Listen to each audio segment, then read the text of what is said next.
Imagine you are playing a game with a group of your friends. The rule states that everyone must gather at a certain spot before you can all move forward to the next level. This spot is like a checkpoint. Now, you cannot move forward until all your friends are there with you. In Java, this is like using the cyclic barrier. Each friend represents a thread in your Java program.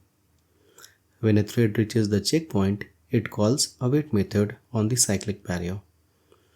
The thread waits there until all the other threads have also reached the checkpoint.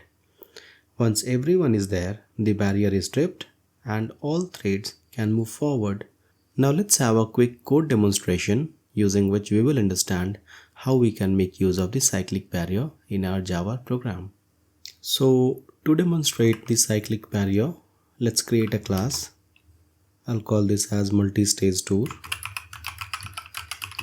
The idea here is that I want to implement a feature wherein there is a group of tourists along with a tour guide, and there are different stages of the tour, and during a stage the tourists are supposed to arrive at a particular location, and once all the tourists arrive at a particular location, then they will move along to the next stage of the tour with the tour guide.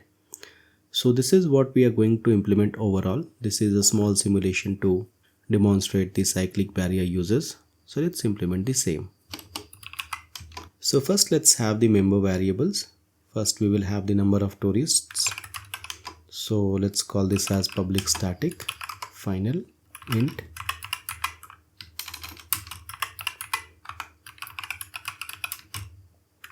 Let's say this is 5. Then the next one we could have as the number of stages. Let's say this is 3. And let's create the cyclic barrier. It's public static final. Let's call this as the cyclic barrier.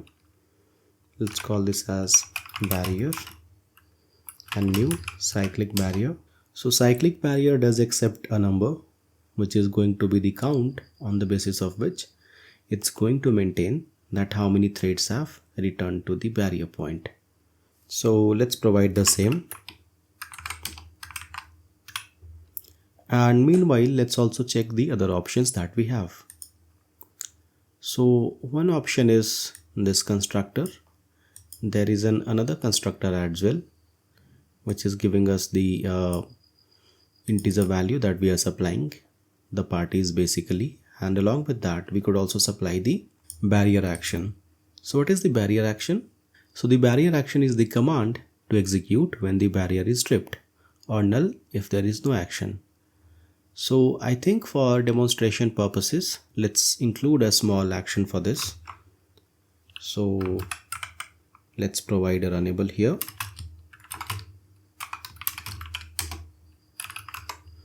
And what we are going to provide is a simple message, that is tour guide starts speaking. So don't worry if it's not making sense as of now. As soon as I finish the implementation, I will explain everything in as much details as needed to understand this concept. So let's quickly create the static class as well, which is going to be the tourist class, and it's going to implement the runnable interface. Let's have the run method overridden, and it will have a member variable as tourist ID. We will initialize this tourist ID inside the constructor, and inside the run method what we do is we iterate for the number of stages, and during each iteration we do some operation. So let's do that. So for int I as 0, I less than number of stages, I plus plus, and the first thing that we try to do is we introduce some sort of sleep in the thread. This is to mimic the activity being done by the tourist. So let's do it. So we will put this inside the try block. Let's have a sleep of 1000 milliseconds, and in the catch block, let's have the interrupted exception. Let's throw it as runtime exception for now. And once the tourist is done exploring the area, whatever activity they are trying to do in this particular time frame, then we are going to print a message. The message could be tourist, then the tourist ID arrives at stays, then I plus 1. So what we are trying to achieve is that in the given stays, the tourist comes, the tourist performs certain activity, that is the sleep for 1000 milliseconds. Essentially in 1000 milliseconds they do some activity, and then once they are done with their activity, we print this message that tourist with so and so ID has sort of completed their activity, and that is the reason that they are arriving at a particular stage where from we are supposed to move to the next stage. But catch here is that it cannot move to the next stage until and unless all the other tourists have arrived as well, and that is where we are going to make use of the cyclic barrier. So as I mentioned in the theory section, that we can call barrier.wait. So we will do the same. So let's put a wait here, and it expects us to provide certain error handling. Let's do that. And it's await, not wait. So let's correct it. And when we do await, then we will have to add another catch clause as well, that is broken barrier exception. Let's collapse this to one catch block, and this should be it for the run method. Now let's go to the main and implement it. So what we want to do is that for all the tourists that we have, that is 5 tourists, number of tourists, I want to create threads for each and every tourist, and then I want to start their thread. So let's do that. So for int I as 0, I less than num of tourists, then I plus plus. Let's create the thread. Let's call this as tourist thread, new thread, and new tourist. The thread ID could be I itself. Let's call the dot start on this one. So now let's run this and see the output.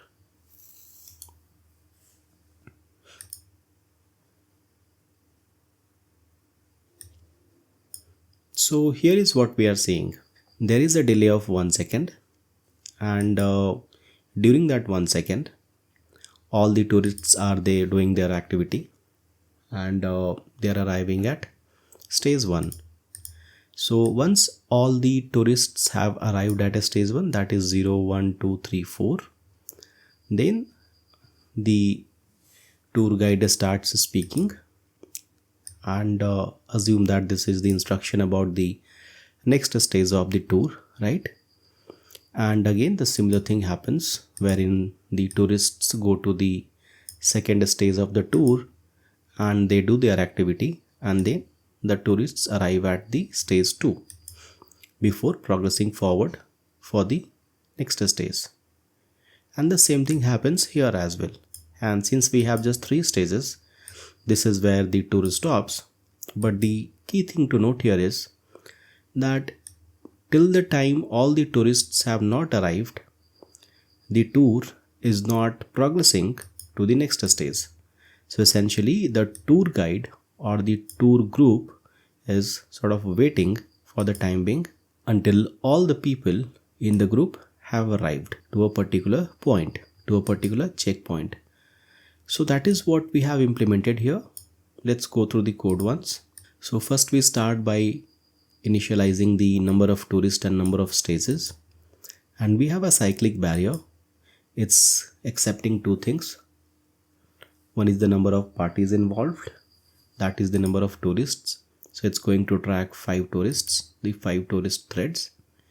And then there is a runnable which is going to print this message once the barrier is getting tripped or barrier is getting broken, right? And in the main, what we have done is we have just created number of tourist threads, and we are calling dot start on them. And in the tourist class itself, which is implementing the runnable, the key area to look here is this run method, wherein for all the number of stages, what we do is first we allow the tourist. So you can visualize in this way that let's say that you are at the stage 1, and when you are at a stage 1, then you will be doing certain activity, and like you, the other tourists as well in the group, they would be also doing certain activity. And let's say everybody is doing certain activity in certain time range. So this is what is being mimicked by this thread.sleep. And once you and other tourists like you in the group, they are done with their activity, we print a message that tourist with this ID has arrived at the stage. And then we call the barrier.await. So let's say this is your thread which is being executed, then your thread will call barrier.await. And what this barrier.await will do is it will wait for all the other threads which are part of this group. So basically we have created this thread group, right? And this thread is having the same cyclic barrier, which is this particular cyclic barrier. And this cyclic barrier is being used by all the threads. So like you, there could be other tourists as well, and they would also be calling barrier.await. And essentially what will happen is, until and unless not everybody in the group, that is all the 5 threads, have not arrived at this particular position, till that point of time, the further execution will be halted. What could be the further execution?